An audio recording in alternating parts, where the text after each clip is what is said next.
Hello বন্ধুরা, আশা করি আপনারা সকলেই খুব ভালো আছেন। গতকাল চায়নার বাজারে রেডমি লঞ্চ করলো তাদের বহু প্রতীক্ষিত স্মার্টফোন রেডমি K30। খুবই আকর্ষণীয় প্রাইস পয়েন্ট। যে প্রাইস পয়েন্টটা সেখানে রাখা হলো সেটা কিন্তু আমরা কেউই কল্পনার মধ্যে আনতে পারিনি, এতটাই তার অ্যাগ্রেসিভ প্রাইস পয়েন্ট।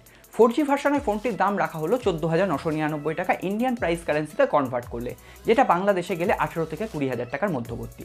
এছাড়াও 5G ভার্সনে যেখানে আমরা প্রথমবারের জন্য 5Gতে পদার্পণ করতে চলেছি সেখানে তার দাম রাখা হলো 20,000 টাকা ইন্ডিয়ান প্রাইস কারেন্সিতে, বাংলাদেশে গেলে 25 থেকে 28,000 টাকার মধ্যে। অবশ্যই একটি প্রশংসার ব্যাপার রেডমিকে। তবে খেলা কিন্তু এখানেই শেষ নয়, খেলা এখনো অনেক দূর বাকি। রেডমি একদিকে যখন আমাদের এক্সপেকটেশন ফুলফিল করছে, আরেকদিকে কিন্তু আমাদের এক্সপেকটেশন বেড়েই চলেছে। Redmi K30 successor Redmi K30 Pro খুব তাড়াতাড়ি আসতে চলেছে। আশা করা যায় আগামী মাসেই ফোনটি কিন্তু চায়নার বাজারে লঞ্চ হয়ে যাবে এবং তার এক মাসের মধ্যেই কিন্তু এই ফোনটি ইন্ডিয়া এবং বাংলাদেশের বাজারেও অ্যাভেলেবেল হয়ে যাবে। আজকে আমরা কথা বলবো রিয়েল ডন রিয়েল হিরো রেডমি K30 Pro-কে নিয়ে। এর সমস্ত স্পেসিফিকেশন আমরা আপনাকে জানাবো, সাথে সাথে জানিয়ে দেবো এই ফোনটির দাম কত হতে পারে ইন্ডিয়া এবং বাংলাদেশের বাজারে। তাহলে চলুন আর দেরি না করে আজকের এপিসোড শুরু করি। ভিডিওটি যদি ভালো লেগে থাকে অবশ্যই লাইক করবেন, কমেন্ট করবেন, বন্ধুদের সাথে শেয়ার করবেন। আর আপনি যদি আমাদের নতুন বন্ধু হন, নিচের দিকে দেখুন সাবস্ক্রাইব লেখা ছোট্ট বাটন আছে, ওটাকে অবশ্যই প্রেস করুন। সাথে সাথে বেল আইকন এবং তার পাশে যে অল নোটিফিকেশন আইকনটি আছে ওটাও প্রেস করতে ভুলবেন না, যাতে আমাদের নেক্সট কোনো এপিসোড আপনার মিস না হয়ে যায়। আসুন আজকের ভিডিও শুরু করি।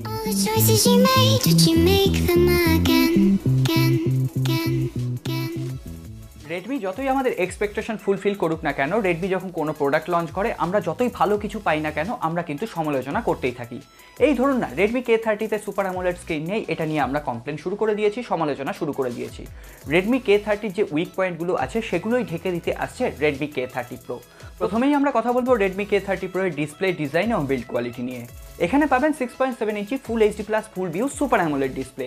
রেডমি K30-তে সুপার অ্যামোলেড প্যানেল না পাওয়ায় আমরা অনেকেই দুঃখিত হয়েছিলাম, কিন্তু এবার সেই ঘাটতি মিটতে চলেছে। এখানে থাকছে super AMOLED display. Super AMOLED display হয় আপনি ইন ডিসপ্লে ফিঙ্গারপ্রিন্ট স্ক্যানারের সুযোগ পেয়ে যাচ্ছেন। এছাড়াও এখানে থাকছে পাঞ্চ হোল ডিসপ্লে। একদম রেডমি K30 ডিসপ্লেটাকেই আপনি এখানে রেডমি K30 Pro-তে দেখতে পাবেন, শুধুমাত্র সুপার অ্যামোলেড স্ক্রিন পাচ্ছেন। 120 হার্জ রিফ্রেশ রেটও এখানে থাকছে, সুতরাং গেমিংয়ে আলাদা স্মুথনেস কিন্তু আপনি দেখতে পাবেন। এছাড়াও বিভিন্ন গ্রাফিক্স এফেক্টে আপনি আলাদা স্মুথনেস লক্ষ্য করবেন। যতক্ষণ না এই ডিসপ্লে আপনি ইউজ করছেন ততক্ষণ এর ফিলিংস আপনাকে বোঝানো সম্ভব নয়, এটা যখন আপনি ইউজ করবেন তখনই কিন্তু এর আনন্দটা আপনি বুঝতে পারবেন। এরপর যদি আমরা ব্যাক প্যানেলে খেয়াল করি তাহলে সেখানে গ্লাস বডি ডিজাইনই আসছে এবং সামনে এবং পেছন দুদিকেই থাকছে কর্নিং গরিলা গ্লাস 5-এর প্রোটেকশন। রেডমি K30 যেমন ধরনের লুকস আপনি দেখেছেন, রেডমি K30 Pro-কেও ঠিক সেম ধরনের লুকস আপনি কিন্তু দেখতে পাবেন। এখানে আমি আগের দিনই কথা বলছিলাম, রিয়েলমি বা শাওমি যে বডি ডিজাইনটা করে আগামী 2-3টে ফোনে কিন্তু এই সেম ডিজাইন আমরা দেখতে পাই। এভাবেই কিন্তু তারা কস্ট কাটেলমেন্টটা চালিয়ে আসছে। তো সেক্ষেত্রে এবারও ব্যতিক্রম নয়, রেডমি K30 এবং K30-র মধ্যে কিন্তু আপনি লুকসের দিক থেকে কোনো রকম চেঞ্জ দেখতে পাবেন না। এরপর আমরা কথা বলবো এই ফোনটির পারফরমেন্স নিয়ে। এখানে আগেই জানিয়ে দিই এই ফোনটিও কিন্তু দুটো ভার্সনে লঞ্চ হতে পারে, 4G এবং 5G। 5Gর ক্ষেত্রে এখানে রেডমি ইউজ করবে কোয়ালকম স্ন্যাপড্রাগন 865+ চিপসেট, যেটা এখনও পর্যন্ত কোয়ালকমের তরফ থেকে সবথেকে লেটেস্ট এবং সবথেকে দ্রুত প্রসেসর। যে কিছুদিন আগের যে কোয়ালকম যেটা লঞ্চ করলো সেই প্রসেসর আপনি এখানে পেয়ে যাবেন। এখানে কিন্তু ডুয়েল মোড ওয়াইফাই এবং ডুয়েল 5G সাপোর্ট করে। এছাড়াও যদি এখানে 4G ভার্সনে আসে সেক্ষেত্রে কোয়ালকম স্ন্যাপড্রাগন 865 এই প্রসেসরটি ইউজ হতে পারে। দুটি প্রসেসর কিন্তু মোটামুটিভাবে সেম, একটিতে 5G ইনক্লুড আছে আরেকটিতে 5G মোডেম ইনক্লুড নেই, তাই জন্য সেখানে আপনি 5G নেটওয়ার্ক ইউজ করতে পারবেন না। দুটি একদম লেটেস্ট কোয়ালকমের তরফ থেকে পাওয়ারফুল প্রসেসর এবং এখনও পর্যন্ত সব থেকে দ্রুত। তো সেদিক থেকে আপনি বুঝতেই পারছেন এখানে পাবজি বা অ্যাসফল্টের মতো গেম, যে কোনো গেম আপনি খেলুন হায়ার গ্রাফিক্স সেটিংসে কোনো রকম প্রবলেম হবে না। এছাড়াও ফোনটি আসবে লেটেস্ট অ্যান্ড্রয়েড 10.0 অর্থাৎ কিউর সাথে। এখানে আপনি MI UI 11-এর কাস্টমাইজেশন দেখতে পাবেন। এখানে স্টোরেজ টাইপ থাকবে UFS 3.1 এবং DDR4X র্যাম থাকবে। সুতরাং বুঝতেই পারছেন পারফরমেন্সের দিক থেকে একটি ফ্ল্যাগশিপ লেভেলের পারফরমেন্স আপনাকে প্রোভাইড করবে। এছাড়াও দামটা নিয়ে আপনারা অনেকে ইন্টারেস্টেড, আমি জানি, আমি ভিডিওর শেষে দামটাও বলে দেবো। এরপর আমরা কথা বলবো এই ফোনটির ক্যামেরা পারফরমেন্স নিয়ে। এখানে মূলত আপনি কিন্তু রেডমি K30 যে ক্যামেরা ভার্সন পেয়েছেন সেই ধরনেরই ক্যামেরা মডিউল এখানে পেয়ে যাবেন। 64 মেগাপিক্সেলের প্রাইমারি ক্যামেরা, যেখানে ইউজ করা হচ্ছে সনির IMX686 সেন্সার, যেটা এখনও পর্যন্ত সব থেকে লেটেস্ট সেন্সার এবং ফ্ল্যাগশিপ লেভেলের সেন্সার। এখন এটাই দেখার রেডমি কোয়ালকম স্ন্যাপড্রাগন 865+-এর সাথে এটার অপটিমাইজেশন কেমন করে। যদি ভালোভাবে তারা অপটিমাইজ করতে পারে একটি বেটার কোয়ালিটি ইমেজ প্রসেসিং কিন্তু আমরা সেখানে দেখতে পাবো।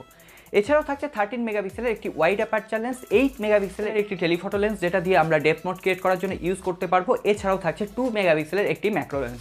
হ্যাঁ, আমরা রেডমি K30-তে 5 মেগাপিক্সেলের ম্যাক্রো লেন্স পেয়েছিলাম, কিন্তু এবার যেটুকু লিক্স বা রিউমার্স আসছে তাতে 2 মেগাপিক্সেলের ম্যাক্রো লেন্স আমরা এখানে পাচ্ছি। তো এরপরে যদি কোনো ক্যামেরা সেন্ট্রিকে হেরফের হয় অবশ্যই আমি আপনাদের সাথে শেয়ার করব। এরপর থাকে সেলফি ক্যামেরা। এখানে যদি আপনি সেলফি লাভার হন তাহলেও কিন্তু আপনাকে নিরাশ হতে হবে না, কারণ রেডমি দিচ্ছে ডুয়েল সেলফি ক্যামেরা। 24 মেগাপিক্সেলের একটি প্রাইমারি ক্যামেরা এবং 2 মেগাপিক্সেলের একটি ডেপথ মোড ক্রিয়েট করার জন্য, সেটাও আবার সেলফি ক্যামেরায়। এখানে পাঞ্চলের মধ্যে দুটো সেলফি ক্যামেরা দেখতে অসাধারণ লাগছে, এরপর শুধুমাত্র ফোনটি লঞ্চ হওয়ার অপেক্ষা। এরপর কথা বলবো ফোনটির আকর্ষণীয় কিছু সেন্সর নিয়ে। ফোনটিতে সমস্ত সেন্সর অ্যাভেলেবেল থাকছে in display fingerprint scanner, face আনলকের সুবিধা। এছাড়াও আপনি জানেন রেডমির সমস্ত ফোনে থাকে আইআর ব্লাস্টার, এখানেও সেটা আপনি অ্যাভেলেবেল পেয়ে যাচ্ছেন। এরপর আসি ব্যাটারি সেকশনে। এখানে আপনি ব্যাটারি পাবেন 4500 mAh ব্যাটারি। এর সাথে সাথে আপনি জানেন এখানে ইউএসবি টাইপ সি রয়েছে, সেটা একটা নর্মাল ব্যাপার। এখানে থাকছে 30 ওয়াটের ফাস্ট চার্জ সাপোর্ট। এখানে না 50 বা 40 ওয়াটের ফাস্ট চার্জ থাকছে না, এখানেও 30 ওয়াটের থাকছে।